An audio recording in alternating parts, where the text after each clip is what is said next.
기원에 대해서는 어쨌든 그 굉장한 관심을 가지고 있는데, 우리가 생기기 이전에 무생물로부터 우리가 왔다는 건 자명한 사실이고요. 무생물뿐 아니라 우리는 우주 전체 에너지로부터 왔다는 것까지 얘기를 해주는 거죠. 우주가 가지고 있는 저는 최대의 미덕은 시간과 공간이라고 생각해요. 지구에 인간이 탄생했다는 것은 그 자체로도 우주적인 저는 사건이라고 생각해요. 왜 그러냐면 이제 이 책이 나오던 당시로 돌아가 보면 가장 문제가 되는 게 사실은 그때도 두 가지인데, 하나는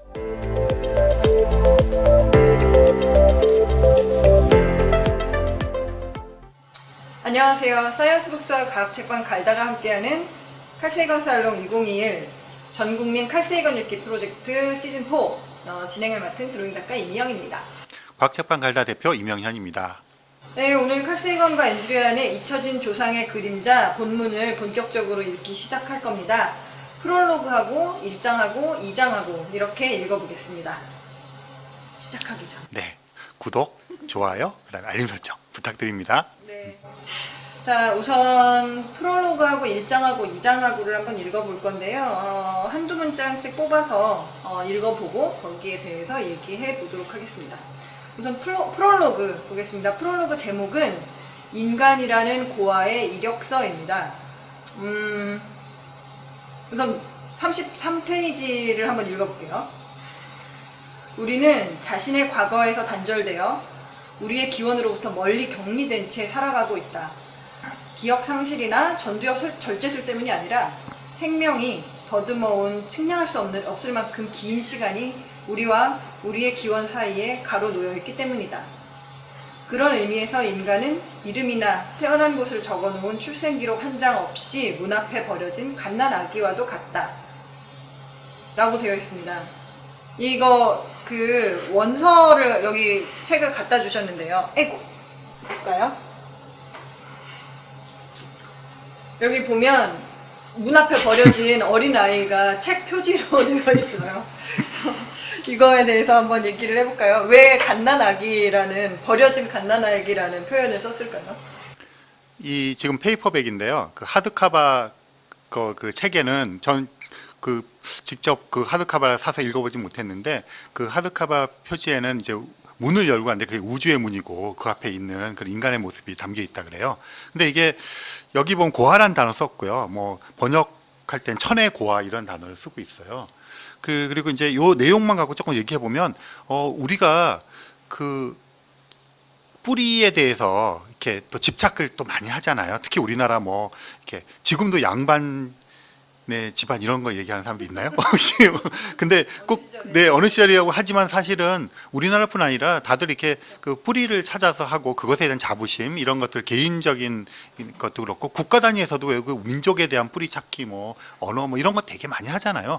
그러니까 기원에 대해서는 어쨌든 그 굉장한 관심을 가지고 있는데, 실제로 우리가 얼마나 그런 것들을 추적해서 알고 있는가 생각해 보면 참 모르고 있는 게 많고 잘못 알고 있는 것도 많고, 그래봤자 인류의 역사 시대 정도까지 간 거죠. 그런데 그럴 리는 없잖아요. 거기서부터 뚝딱 생겼을 리는 없잖아요. 그래서 이게 쭉 올라가다 보면 이제 결국 기원에 대한 걸 따져가는데 모르는 게 되게 많은 거죠, 사실.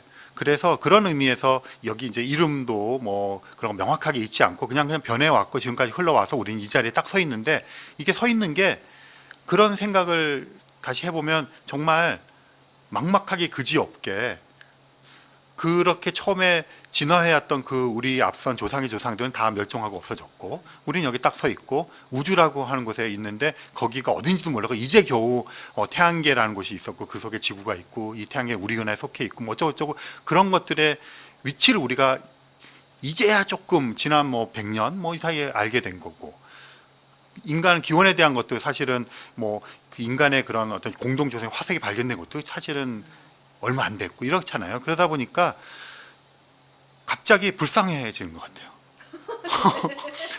이게 누가 진화시켜 달라고 했냐고. 그러니까 우리는 그래서 그런 생각을 조금씩 할 수 있게 진화가 되어 온 거예요. 그런데 그것을 다 파헤칠 만큼의 아직 지식이라든가 이런 역량은 없고 망망하고, 그렇다고 기술적으로도, 기술적 사춘기란 말을 자주 칼생이 쓰시는데 막 우주를 돌아다니면서 그런 거 다 파헤쳐 볼 수도 없고, 그러니까 진짜 문명의 입장에서는 갓난아기고 또 누구도 하나도 이 이야기에 대해서 우리 스스로 찾아내기 전까지는 이야기해주지 않고 그러니까 진짜 천의 고아가 아닌가. 네, 그렇게 생각하면 진짜 아찔하기도 하죠. 네.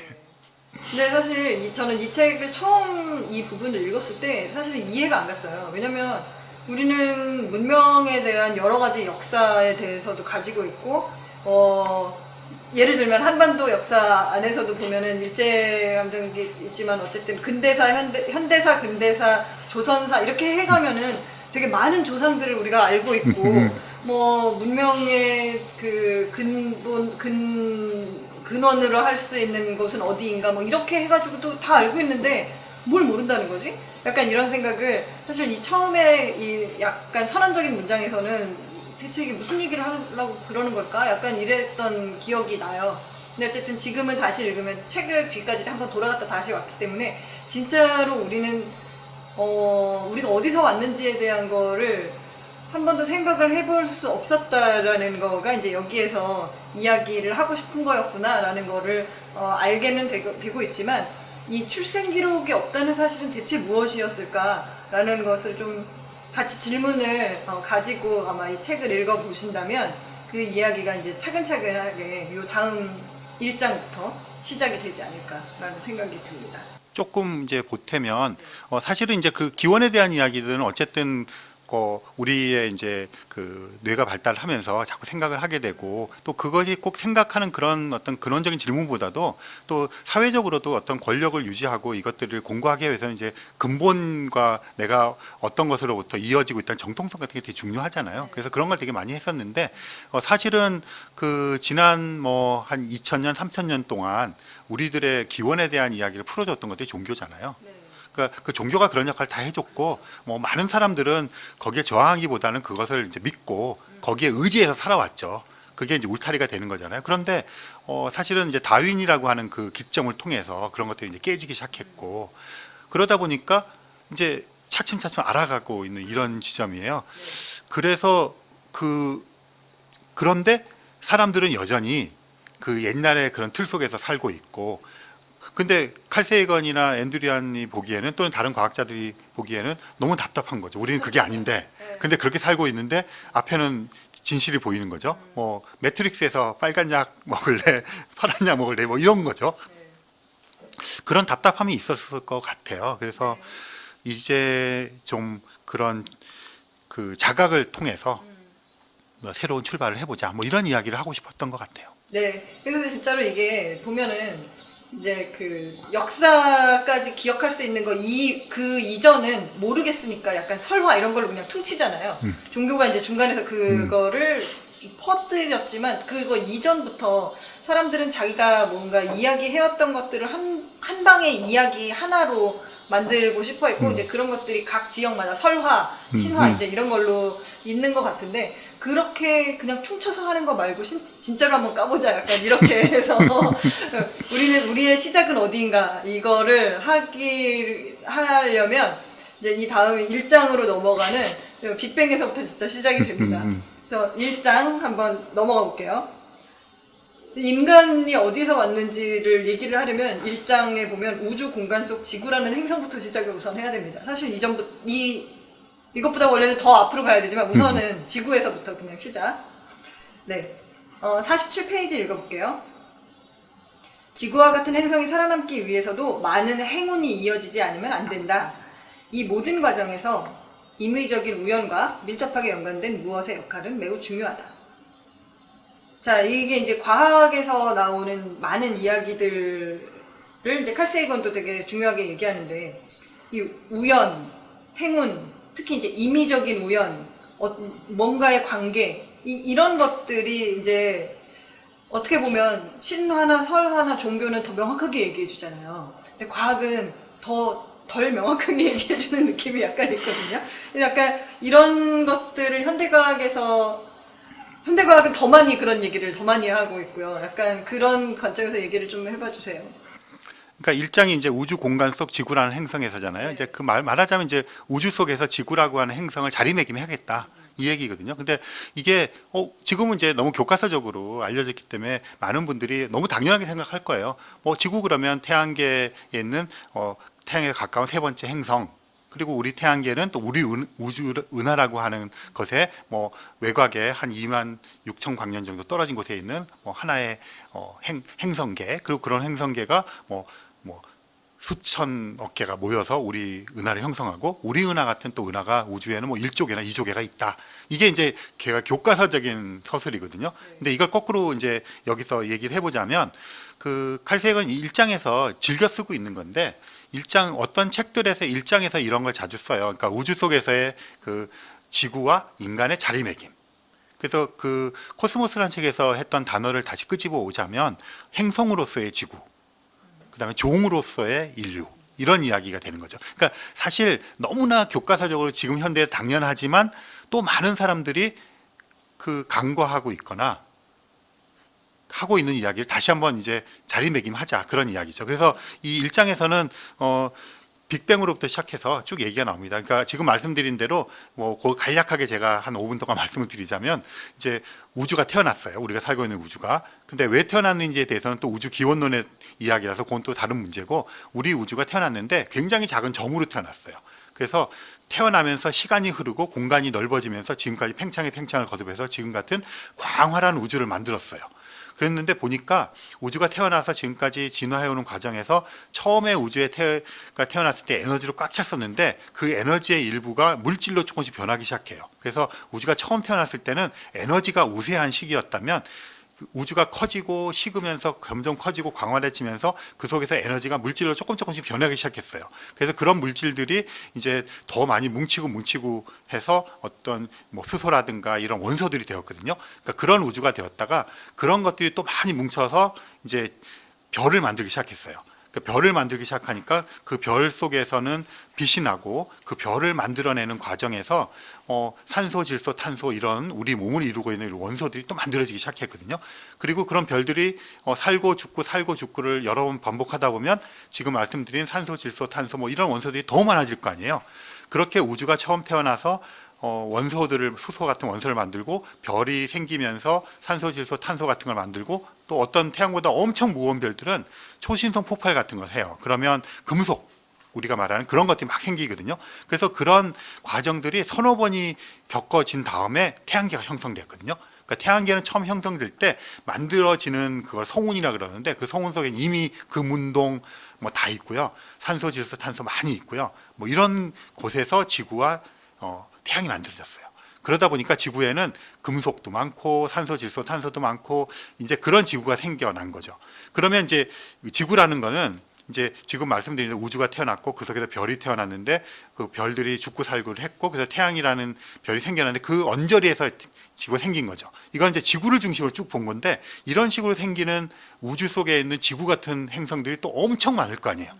그래서 우리는 이렇게 왔는데, 이렇게 엄청 많은 여러 지구와 비슷한 행성들 중에 한 곳이 지구고, 그러니까 우주 속에서의 그런 어떤 자리매김을 하는 거죠. 그리고 그 지구는 이런 생명체가 생길 수 있는 토대를 가지고 태어났고, 그랬기 때문에 그 속에서 생명체가 탄생할 수 있었다 하는 것들을 이제 한번 지금 제가 말씀드린 것을 이제 한 챕터로 쭉 얘기를 해주는 거죠. 골자는 행성으로서의 지구에 대한 자각, 우리 이외의 다른 행성들에서 생명체 있을 것에 대한 가능성도 이야기하고 가지고 있고, 그러니까 이게 벌써 우리가 생기기 이전에 무생물로부터 우리가 왔다는 건 자명한 사실이고요. 무생물뿐 아니라 우리는 우주 전체 에너지로부터 왔다는 것까지 얘기를 해주는 거죠. 그러니까 이 우주 전체가 있고 느닷없이 인간이 딱 있는 게 아니라, 이 우주라고 하는 하나의 시스템이 변화의 변화를 거듭해서 이런 양상 저런 양상으로 막 생기다가 현재 시점에서 이런 양상으로 있고, 그런 양상들 중에 하나의 현상이 인간이다, 지구다, 이런 것들을 여기서 이제 딱 박아 놓는 거죠. 그래서 우리는 그동안 얘기했던 종교적이거나 설화적이거나 신화적인 이런 토대를 갖고 얘기하는 게 아니라, 지금 말씀드린 이런 유물론적인 우주에 대한 생각을 가지고 있고, 그것의 일부라고 하는 관점을 확실하게 하고 이 이야기를 전개하자, 이런 것들을 이제 일장에서 딱 이제 정리를 해주신 것 같아요. 네.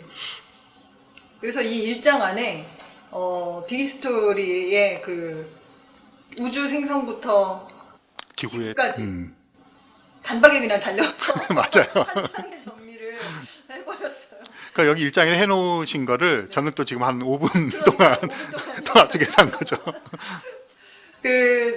그런 것들이 이제 약간 뭐 제가 아까 말씀드린 것처럼 종교나 이런 데는 왜냐면 결론이 있고 이제 그게 다 결론으로 와야 되기 때문에 되게 명확하게 이렇게만 되어 와야만 하는 이런 것들이 있는데 이제 이런 단어를 과학자들이 명확하게 쓰는 게 저는 약간 그런 것들이 좀 다른 게 아닌가라는 생각들을 했었어요. 그러니까 뭐 그러니까 사실은 진화에 관련돼서도 결국은 그 얘기가 되는 거고 아까 얘기하셨지만 지구라는 게 만들어져서 지금 이렇게 되려면 어쨌든 금속이 많이 이미 있는 상태에서 태양계가 만들어졌기 때문에 또 이런 생각이 된 거 우연히 여러 가지 우연들이 다 합쳐져가지고 사실은 이런 지금 현재 상황이 되었다까지 이제 오는 데까지가 지금 이 일장이 걸린 거잖아요. 네, 그래서 그 우연 얘기 조금 더 하면 이게 일상에서 이제 우리가 우연이란 말과 필연이란 말을 굉장히 대립되는 말로 쓰잖아요.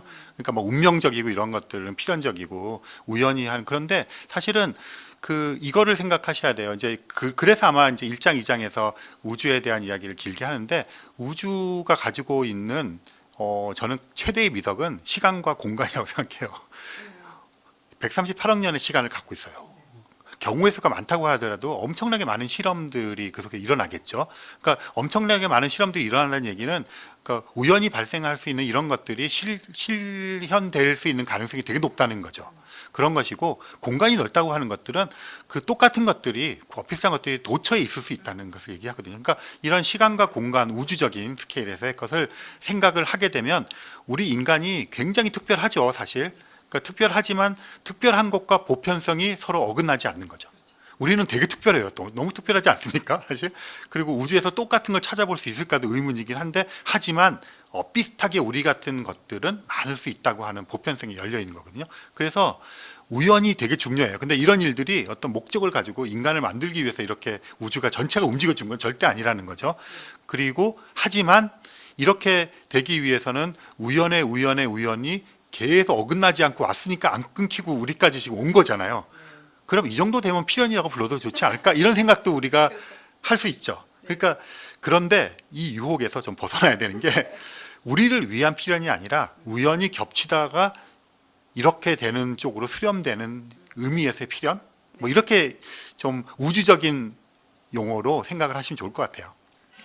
네, 그래서 우주 탄생하고 이제 지구까지 왔잖아요. 그리고 이제 2장으로 넘어가 보면 2장의 제목은 화토불 위로 떨어져 내리는 눈송이입니다.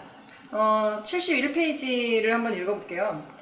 여기서부터 이제 문명에 관련된 것들이 이제 나와요.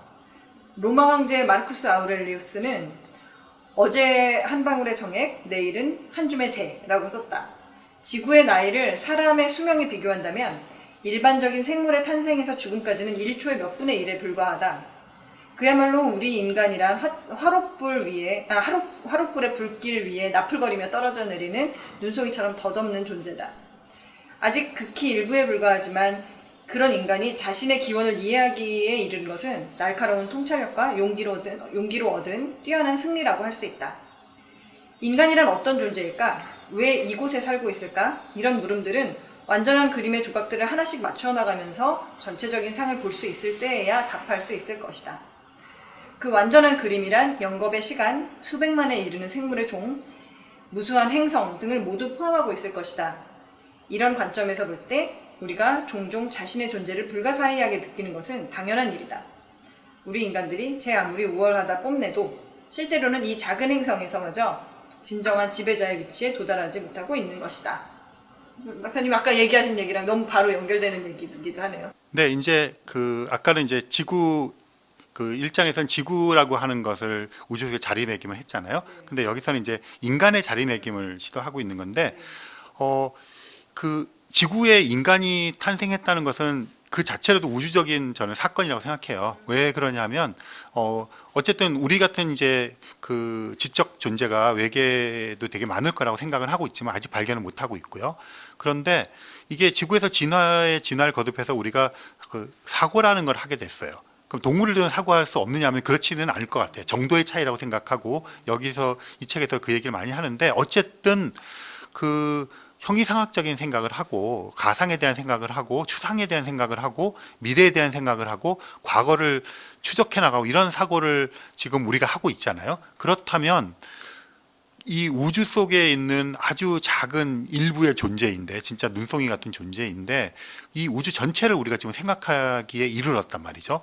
그럼 이거는 엄청나게 대단한 사건, 우주적인 사건이라고 생각해요. 구성원이 그 자기가 속해 있는 그 전체에 대해 생각을 한다? 이거 엄청난 사건인 거죠. 말하자면 게임 속에는 캐릭터가 자기 자신의 어떤 존재의 의미에 대한 생각을 하기 시작한 거나 자발적으로 그 되게 의미가 있는 거잖아요. 그런데 우리가 놓여 있는 거죠. 그런데 그렇게 생각하니까 너무 정말 뿌듯하고, 그런데 사실 우주의 138억 년 시간에 우리 인류 문명이 몇천 년 생각하면 되게 보잘것없는 것 같고 개별적인 존재를 더 보잘것없는 것 같고, 그런데 이런 위대한 생각도 하고 있고, 그러니까 막 해서 업됐다가 또 한편으로 사그라들었다가 이런 약간 좀 경이로움에서 허망하고 이런 느낌들이 같이 오는 것 같아요. 그러니까 이런 데서 지속적으로 우리들이 이런 이 세상에 대한, 우주에 대한 탐구를 하고 그런 걸 지속하는 그런 것을 유지하는 것은 저는 굉장히 힘들다고 생각해요. 그냥 조금 유지하다가 허망해서 빠져버리는 게 정상적이라고 생각해요. 그러니까 우리의 어떤 생물학적인 조건이나 그런 걸 봤을 때, 그럼에도 불구하고 이렇게 어떤 전체를 생각하는 것을 하고 있는 거, 그래서 여기 용기란 말을 썼고요. 그러니까 우리 자신을 좀 더 뿌듯하게 생각해도 좋을 것 같다는 생각을 많이 하게 되는 그런 구절을 얘기해줬고, 이 황제님께서 말씀하신 저 문장은 정말 정말 멋진, 정말 한 문장으로 압축시켜 놓은 것 같아요. 네. 한 줌의 제의 앞뒤 버전이네요. 맞아요. 네, 그래서 1장은 사실 그러니까 우주의 형성부터 지구까지 왔으면 2장은 지구가 또 어떻게 쭉 그 변화해 오면서 인간이 탄생하게 됐는가, 생명의 탄생까지에 대한 얘기가 있잖아요. 그래서 약간 비기스토리 교과서 1장, 2장이 거의 그런 느낌이라는 생각이 좀 들었어요. 여기 제가 또 이제 한마디만 덧붙이면요. 그러니까 요쯤까지 오니까 이제 두 가지가 한꺼번에 우리에게 겹쳐서 오는 거잖아요. 하나는 이 광활한 우주와 시간적으로 영겁의 우주 속에서 우리는 굉장히 연약하고 보잘것없는 존재다 하는 것이고, 또 한 가지는 이게 한 번도 끊어지지 않고 이렇게까지 진화했으니까 우리는 정말 위대하고 우주 역사 전체를 머금는 존재다, 이런 게 이제 같이 오는 거잖아요. 근데 여기서 이제 이런 생각을 했던 사람들이 있어요. 지금이야말로 뭐라 할까요? 이렇게 된 우주가 가만히 생각해 보니까 우주에 대해서 생각하고 이런 게 인간이잖아요. 그렇다면 우리 우주가 마치 인간이라고 하는 존재를 만들어서 그들로 하여금 자기 자신을 생각하게끔 인간을 진화시켰다 하는 생각을 할 수도 있어요. 그러면 이게 어떻게 되냐면 전 우주가 인간을 위해서 진화해 온 거예요. 인간의 탄생을 위해서. 이런 식의 생각을 하는 사람들이 생기기 시작했어요. 그래서 뭐 인간 원리라고 부릅니다. 근데 이제 어쨌든 전제가 틀렸잖아요. 우주가 먼저 있고 인간이 있어야 되는 건데, 이거는 우연히 겹쳐서 나와서 뭐 필연적으로 어떤 지적 존재가 탄생한 것처럼 보이잖아요. 그래서 이런 식의 생각을 해서 사람들이 깜빡깜빡 속기도 하고 뭔가 그럴듯한데 이랬거든요. 근데 이제 지금은 이제 과학자들이 어떻게 주로 많이 생각을 하느냐 하면, 지금 시점이야말로 아까 말씀드렸지만 그 어떤 원소들이 생기고 풍부하게 생겨서 어떤 우리 같은 탄소 기반의 생명체가 생겨날 수 있는 게 지금쯤이 무르익은 거예요. 우주 역사에서도. 그렇다면 그래서 지적 존재가 생기고 우주 전체에 대해서 생각을 할 수가 있게 된 거죠. 그러니까 이게 간헐적으로 앞서서 생겼을지 모르되 지금쯤이 굉장히 성숙했다는 거죠. 그럴 수 있는 환경 조건이. 그게 후대가 되면 어떻게 될지 가늠할 수 없어요. 이게 우주가 점점 팽창하기 때문에 서로 멀어지면 그런 인터랙션이 적어지기 때문에, 그렇다면 이 우리의 단일 우주를 놓고 봤을 때 지금 시점이 앞서 말한 것처럼 우리 인간을 위해서 진화된 것이 아니라 지금 시점이 이 단일 우주에서 생명 현상이라고 하는 것이, 지적인 생명 현상이 이렇게 발현되고 흥할 수 있는 그런 어떤 시대이지 않을까. 뭐 지질 시대 여러 가지 있듯이. 그리고 이런 우주가 여러 개가 있는 다중우주를 생각하면 또 다른 다중우주는 다른 시대가 되고, 이렇게 생각을 하면 뭐 인간을 중심에 놓고 생각하는 그런 걸 배제하고서도 지금 우리가 인간이 이런 생각을 하는 것들을 잘 이야기할 수가 있게 되거든요. 그래서 요즘은 이제 좀 혼재되어 있는데, 조금 여러분들이 어느 책을 읽으시다가 인간 원리, 인류 원리 이런 이야기가 나오면 제가 말씀드린 이런 맥락에서 후자 쪽으로 과학자들이 요즘에 생각하는 식의 사고의 관점으로 보시면 훨씬 좋을 것 같아요. 네. 이 아까 제가 읽은 부분에서 궁금한 부분이 있는데요. 이제 이게 그 보잘것없는 태양계에서 우주 안에서도 뭐 보잘것없는 인간의 허망함 사실 이런 것들이 있는데 근데 이제 여기 그래도 어쨌든 인간이 얘기하신 것처럼 지금까지 이거를 계속 생각해 오고 있고 뭔가 이거를 앞을 찾아가고 있고 이렇게 하고 있으면 사실 기특할 만한데 인간들이 제아무리 우월하다고 뽐내도 실제로는 이 작은 행성에서마저 진정한 지배자의 위치에 도달하지 못하고 있다라고 결론을 내리고 있거든요. 근데 사실 인간은 여태까지는 이렇게 다시 반성하기 전까지는 인간이 되게 지배자다라고 생각을 하고 있었잖아요. 근데 여기서는 지배자가 아니다라고 얘기를 하고 있거든요. 그러니까 이제 지금 여기 서술에는 문장을 지금 이 시점에서 딱 보면 뭐 기후 위기가 또 떠오를 거예요. 근데 이제 이 책이 나오던 당시로 돌아가 보면 가장 문제가 되는 게 사실은 그때도 두 가지인데 하나는 이제 이 핵심에 있는 게 핵무기예요. 그러니까 그 인간 욕망을 억제하지 못한다는 면이 있으니까 우리가 전체를 잘 지배할 수 있는데 그 욕망을 억제하지 못해서 마치 그 전체를 지배하는 것 같이 핵무기도 만들고 이랬지만 사실은 그게 우리를 파멸로 이끌어가는 과정이었잖아요. 그리고 특히 칼세이거는 핵전쟁에 의해서 인류가 멸종하는 것을 넘어서서 그것이 가져올 것을 이제 핵겨울이라는 단어를 썼는데요. 이게 핵이 올라가서 어떤 커튼을 만들고 그러면 이제 기후 변화가 생겨서 기후 위기가 오고 뭐 그렇게 됐을 때 이제 백러시로 이제 지금은 이제 기후가 점점 올라가고 있지만 이제 이게 갑자기 얼어붙어서 그렇게 될 수도 있거든요. 그래서 핵겨울이라는 단어를 썼는데 그런 것들을 종합적으로 걱정을 하면서 인간에 대한 좀 회의감 같은 것들이 좀 팽배해 있을 때예요, 이때가. 근데 마침 이제 책을 다 쓸 무렵에 이제 그 감축이 시작되었죠, 핵무기. 그래서 조금 인간에 대한 희망을 보고 그렇다면 그 다음으로 우리가 뭐를 할 수 있을까 이런 생각을 할 수 있게 되었죠. 네, 아까 얘기한 것처럼 프롤로그 1장, 2장을 쭉 연결하면서 보면은 그전에는 그게 이제 설화, 신화, 종교가 대체하던 어떤 그 인간의 앞부분이 무엇이었는가에 대한 얘기를 과학적으로 본다면 이렇게 빅뱅부터 우주의 탄생, 태양계의 탄생, 지구의 탄생, 생명들의 탄생으로 해서 지금 어쨌든 인간까지 해서 과학적 의미의 창세기의 그 부분을 보고 있다고 생각이 듭니다. 과학책인가 아니면 이제 그냥 이야기책인가 이럴 수도 있지만 어쨌든 인간까지는 왔어요. 그래서 이런 부분으로 이제 보면은 재미있는 것 같아요. 네, 그러니까 이제 자리매김이 이제 오늘까지 끝났고요. 네. 이제 우주 속에서의 지구의 자리매김, 그다음에 지구와 이제 속에 또 우주 속에서의 인간의 자리매김. 그러니까 이런 것들을 뭐 자기 객관화라고 해도 좋겠고요. 뭐 진화상에서의 인간의 위치라고 해도 좋겠고 그렇습니다. 근데 이런 게 토대가 되지 않으면 사실은 이제 하려고 하는 이야기들이 다 좀 붕 떠버리거든요. 그래서 이런 진화론적인 존재로서의 인간을 이해하는 게 굉장히 중요해서 다른 책에서도 그렇지만 계속 반복해서 이런 이야기를 칼 세이건이 하고 있는 것 같아요. 앤드류안과 함께. 네. 그래서 사실 이걸 이렇게 차곡차곡 쌓아 올리는 기분이 이 앞에 부분에서부터 시작이 되는 것 같습니다. 그러면 이 다음 이야기부터 3장부터는 다음 편에 읽어보도록 하겠습니다. 네, 또 좋아요, 구독, 그다음에 알림 설정 해주시기 바랍니다. 다음 편에서 또 뵙겠습니다. 고맙습니다.